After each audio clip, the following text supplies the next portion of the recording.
बिस्मिल्लाहिर्रहमानिर्रहीम। अस्सलाम वालेकुम। इन्फो टीवी में खुश आमदीद। आज 2 दिसंबर 2025 रोज़ मंगल सऊदी अरब की ताज़ा तरीन खबरों के साथ मैं हूँ वसीम।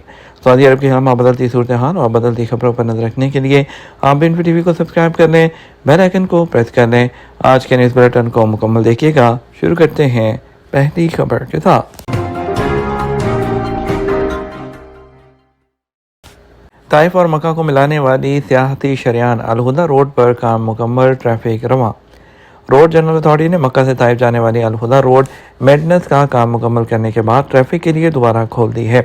सबक वेबसाइट के मुताबिक अल-हुदा रोड में मेंटेनेंस का ये काम हिफाजत के मेयार बुलंद करने और उसकी मजमूई कैफियत बेहतर बनाने के अलावा मुसाफिरों की सलामती को यकीनी बनाने के लिए किया गया है।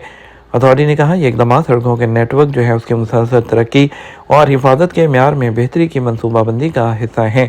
ख्याल रहे कि अल-हुदा रोड उन कदीम और तारीखी पहाड़ी रास्तों में से एक है जिन पर हुज्जाज और उम्रा ज़ायरीन ताइफ से मक्का तक सफ़र करते थे। ये एक दुश्वार गुजार जोग्राफियाई रास्ता था जो सिलसिला सरवात के पहाड़ों को हरम मक्की से जोड़ता है और इसे तारीखी तौर पर तरीके जबल कुरा के नाम से जाना जाता था। आज अल-हुदा रोड दोहरी तेज़ रफ्तार और अहम शाहराह है जो लाखों हाजियों और उम्रा ज़ायरीन के अलावा मक्का और ताइफ का जो सफ़र है करने वालों को खिदमत फराहम करती है। ताइफ और मक्का मुकरमा के दरमियान मौसमी सियाहती शरियान भी है। अल-हुदा रोड का रास्ता सऊदी अरब के उन सियाहती मकामात में से एक है जो गर्मियों में भी ठंडे रहते हैं, जहां टेम्परेचर 20 से 28 डिग्री के दरमियान रहता है और साल भर बारिशें होती रहती हैं। अल-हुदा रोड की मजमूई लंबाई 87 किलोमीटर है जो कई हिस्सों में तकसीम है। मक्का से अराफात तक ये 21 किलोमीटर का रास्ता है, फिर अराफात से कुरा तक 23 किलोमीटर है। उसके बाद कुरा से अल-हुदा तक 23 किलोमीटर सबसे मुश्किल और ख़तरनाक हिस्सा है जो पहाड़ों के दरमियान घूमता है और फिर आखिर में पहाड़ी की चोटी से ताइफ तक 20 किलोमीटर का रास्ता है। सऊदी हुकूमत का शुक्रिया जिसने खैमे फ्राहम किए और मदद की। गदा की पट्टी के शहर खान यूनस और उसके शुमाल में अल करारा के इलाके में king Salman humanitarian and relief centre के कायम करदा जो नए कैंप है उसमें दर्जनों खवातीन सरप्रस्त ख़ानदानों को पनाह और इस्तेहकाम फराहम किया गया जो सऊदी अरब की फ़लस्तीनी अवाम की इमदाद की मुहिम का हिस्सा है। SP के मुताबिक ये कैंप उन खवातीन के लिए महफूज पनाहगाह फराहम करता है जो इंतहाई संगीन इंसानी बहरान में अपनी फैमिली की जिम्मेदारी अकेले उठा रही थी। शहर के हंगामों से दूर सर्द रातों में बोनफायर सऊदी सहराई इलाके कैंपिंग साइट्स में तब्दील हो गए। सऊदी अरब में इन दिनों मौसम सरमा के हवाले से सियाहती सरगर्मियों में इजाफा रिकॉर्ड किया जा रहा है, जबकि सहराई इलाके कैंपिंग साइट्स में तब्दील हो रहे हैं। मुख्तलिफ इलाकों में सुरमाई कैंप्स जो हैं वो लगाए गए हैं जहाँ फितरी नज़ारों के शौकीन मौसम से लुत्फ़अंदोज़ होते हैं। सऊदी खबरसां एजेंसी SP के मुताबिक सऊदी अरब जो है उसके सहराई और मैदानी इलाकों में कैंपिंग के लिए मखसूस मकामात पर लोग बड़ी तादाद में शहरी हंगामों से दूर मौसम सरमा की सर्द रातों में बोन फायर का लुत्फ उठाने जो है के लिए इन कैंपों का रुख कर रहे हैं। कैंपिंग के लिए जहां रवायती खैमों का इंतजाम किया गया है वहां जदीद कारवान भी मौजूद हैं जिनमें मौजूदा दौर की तमाम सहूलतें मौजूद हैं। कौमी मरकज़ बराए जंगली हयात का कहना है कि मरकज़ के ज़ेरे कंट्रोल महफूज जंगलात में रवां सीज़न 2025 और 26 के दौरान लाइव नेचर फितरी तर्ज ज़िंदगी के उन्वान से कैंपिंग सीज़न किया गया है जिसका मकसद टूरिज़म का फ़रोग़ है। कौमी मरकज़ के ज़ेरे कंट्रोल मुख्तलिफ रिज़र्व हैं जिनमें अल-वऊल, रेदा, अल-इमाम सऊद बिन अब्दुल अज़ीज़, जज़ीरा फुरसान, नफूद अल-अरीक और महमिया बिनी मारज शामिल हैं। मरकज़ का कहना है कि कैंपिंग के शौकीन अफराद फितरी प्लेटफॉर्म से NOC जो है वो हासिल कर सकते हैं। मरकज़ की जानब से उन इलाकों के बारे में तमाम डिटेल्स प्लेटफॉर्म पर मुहैया की गई हैं जिन्हें कैंपिंग के लिए मखसूस किया गया है। सऊदी अरब और रूस ने वीज़ा से इस्तिस्ना के मुआहदे पर दस्तखत कर दिए। सऊदी वज़ीर ख़ारजा सऊदी अरब और रूस ने पीर को एक मुआहदे पर दस्तखत किए हैं जिसमें दोनों मुल्कों के शहरियों को वीज़ा फ्री एंट्री की इजाज़त दी गई है। रियाद में सऊदी रूसी इन्वेस्टमेंट एंड बिजनेस फोरम के दौरान सऊदी वज़ीर ख़ारजा शहज़ादा फैसल बिन फरहान जबकि रूसी ख़ारजा जो है नायब वज़ीर आज़म अलेक्जेंडर नोवाक ने दस्तखत किए हैं। वज़ीर तवानाई और सऊदी रूसी मुश्तरका कमेटी के चेयरमैन शहज़ादा अब्दुल अज़ीज़ बिन सलमान और नायब वज़ीर आज़म अलेक्जेंडर नोवाक भी इस मौके पर मौजूद थे। अरब न्यूज़ के मुताबिक दोनों मुल्कों के पासपोर्ट रखने वाले शहरियों को टूरिज़म, कारोबार या फैमिली विजिट के लिए वीज़ा फ्री एंट्री की इजाज़त होगी। इस्तिस्ना की इजाज़त एक कैलेंडर साल के अंदर मजमूई तौर पर 90 दिन के लिए होगी। यह मुआहदा सफ़र को आसान बनाने और लोगों के दरमियान करीबी रवाबत को फ़रोग़ देने के लिए दोनों मुल्कों के अज़म की अक्कासी करता है। اس اقدام سے سیاحت کو فروغ ملے گا، کئی شعبوں میں اقتصادی اور ثقافتی تعاون کو تقویت ملے گی۔ اس استثناء کا اطلاق ورک، اسٹڈی، رہائش یا حج کے لیے نہیں ہوتا، اس کے لیے مخصوص ویزے کی ضرورت ہوگی۔ روس جو ہے وہ پہلا ملک ہے جس کے ساتھ سعودی عرب نے باہمی ویزے سے استثناء کے معاہدے پر دستخط کیے ہیں، جس میں عام پاسپورٹ ہولڈرز شامل ہیں۔ سعودی رائل ریزرو کی documentary film a day with the reserve جو ہے سعودی عرب کے امام عبدالعزیز بن محمد رائل ریزرو ڈیولپمنٹ اتھارٹی نے انگریزی میں ڈاکیومنٹری جو فلم ہے اے ڈے ود جو ہے دا ریزرو بنانے کا اعلان کیا ہے۔ فلم میں فطرت کے تحفظ کے لیے کمیونٹی کی شمولیت اور ماحولیاتی صحت کے فروغ کے لیے فیلڈ میں کی جانے والی کوششوں کو اجاگر کیا جائے گا۔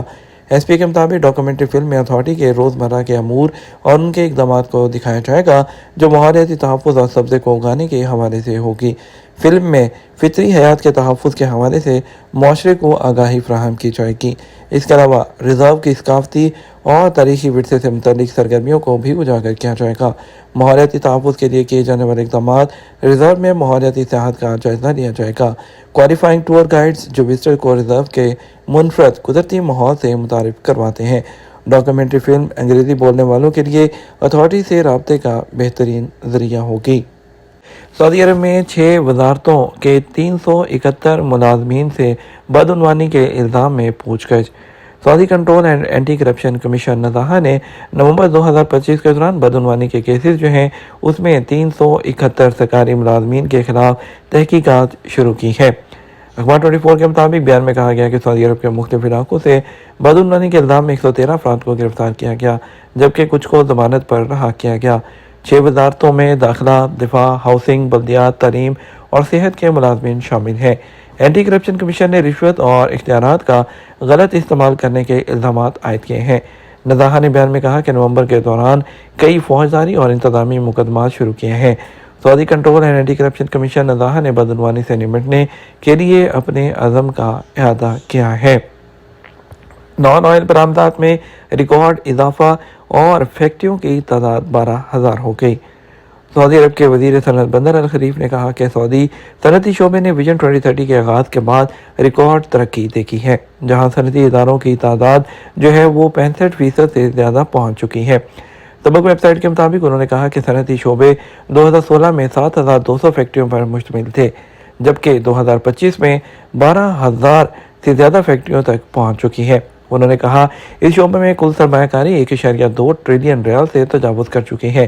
ریاض میں صنعتی تبدیلی نمائش میں شرکت کے دوران انہوں نے کہا سعودی عرب کی اس تقریب کی میزبانی جو ہانوور میسی کے اشتراک سے ہو رہی ہے، بین الاقوامی انڈسٹریل منظرنامے میں سعودی عرب کی بڑھتی ہوئی اہمیت کو ظاہر کرتی ہے۔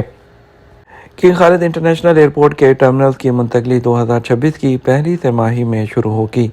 ریاض کا کنگ خالد انٹرنیشنل ایئرپورٹ جس کا انتظام اور آپریشن ریاض ایئرپورٹ کمپنی کے زیر اہتمام ہے، 2026 کی پہلی سہ ماہی میں ایک بڑی جو ہے وہ چینجنگ کا آغاز کرنے کا ارادہ رکھتا ہے۔ یہ اس نوعیت کا پہلا منصوبہ ہے جو ایئرپورٹ کے افتتاح کے بعد 40 سال سے زائد عرصے میں شروع کیا جا رہا ہے۔ یہ اقدام سعودی دارالحکومت میں جدید ترقی کے ساتھ ہم آہنگ ہونے کے لیے اٹھایا جا رہا ہے، جیسا کہ ریاض کے ایئرپورٹ کے سی ای او جو ابو ایمن ہیں انہوں نے بتایا ہے، اور انہوں نے کہا کہ ٹرمنلز کی منتقلی کے ذریعے ایئرپورٹ کی جو پیسنجر ہینڈلنگ کی صلاحیت ہے وہ 5.6 کروڑ مسافروں تک پہنچ جائے گی، جو 2026 کے آخر تک ممکن ہوگا۔ انہوں نے واضح کیا کہ ٹرمنلز کی منتقلی پروگرام اس سال کے آغاز میں ایک تجزیاتی اور ماڈلنگ عمل سے گزرا، جس میں تمام متعلقہ ادارے اور مستفید ہونے والی جو ایئر لائنز ہیں انہوں نے حصہ لیا ہے۔ منصوبے کے تحت موجودہ ٹرمینلز کے درمیان عملی منتقلی کی جائے گی جو ان کے موجودہ ڈیزائن اور شناخت کے مطابق کی جائے گی۔ ٹرمینل نمبر 5 کو بین الاقوامی پروازوں کے لیے غیر ملکی ایئر لائنز کے لیے مخصوص کیا جائے گا۔ ٹرمینل نمبر 3 اور 4 ڈومیسٹک فلائٹ کے لیے مخصوص ہوں گے۔